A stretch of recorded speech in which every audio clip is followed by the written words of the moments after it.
My girlfriend said, we need a break, right before disappearing to Miami with my credit card. 2 weeks ago, my girlfriend Ashley drops this bomb on me out of nowhere. We'd been together for 3 years, living together for 8 months, and everything seemed fine. Actually, better than fine. We just talked about moving to a bigger apartment next year. She comes home from work on a Thursday, sits me down on our couch, and goes, Danny, I think we need to take a break. I need some space to figure things out. I was completely blindsided. Like, we'd made dinner plans for Friday night literally that morning. I asked what was wrong, if something happened, if we could talk it through.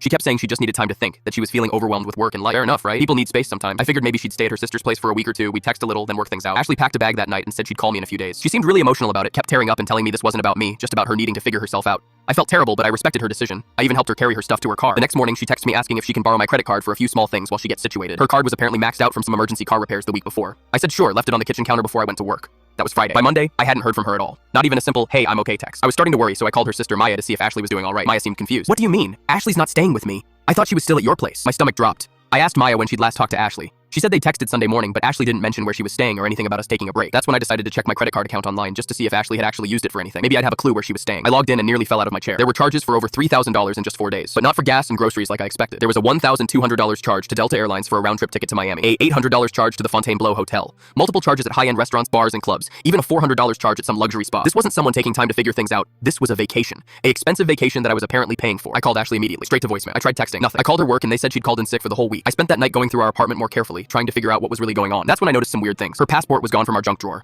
Her good jewelry box was missing from the dresser. Even her nice camera that she never used was gone from the closet. But the thing that really got me was finding her laptop hidden under a bunch of blankets in the back of our bedroom closet. She'd always taken that thing everywhere. Why would she leave it behind? I opened it up and found something that made my blood run cold. Her browser history was full of searches for how to break up with long-term boyfriend, signs you've outgrown your relationship, and best cities for single women in their 20s. But the worst part was her Gmail. There were dozens of emails with some guy named Tyler, going back 3 months. They'd been planning this Miami trip together for weeks. The emails were flirty at first, then got more serious. Tyler lives in Miami, works for some tech startup, and apparently they'd met on some dating app while she was supposedly happy in our relationship. In one email, Ashley literally wrote, Danny is so clueless, he'll probably give me his credit card if I ask nicely. This could cover my flight and hotel until I decide what I want to do. Another email said, I'm going to tell him I need space to think. Guys always fall for that. Gives me time to figure out if I want to move down there with you. I screenshot everything and immediately called my credit card company to report fraud. They froze the account and said they'd investigate all the charges. Then I changed the locks on our apartment. Ashley finally called me back 3 days later, probably because her card got declined somewhere. She was furious that I'd frozen the account, saying I was being controlling and that she'd pay me back. I told her I'd seen the emails with Tyler, the planning, the lies about needing space, everything. She went quiet for like 30 seconds, then tried to tell me Tyler was just a friend and that I was overreacting. When I read her exact words back to her about me being clueless and falling for the need space line, she hung up. She never came back for the rest of her stuff. I found out later that she moved to Miami permanently and got engaged to Tyler within 2 months. The credit card company reversed all the charges after I provided them with evidence that Ashley had lied to me to get the card. They said it constituted fraud since she'd obtained it under false pretenses.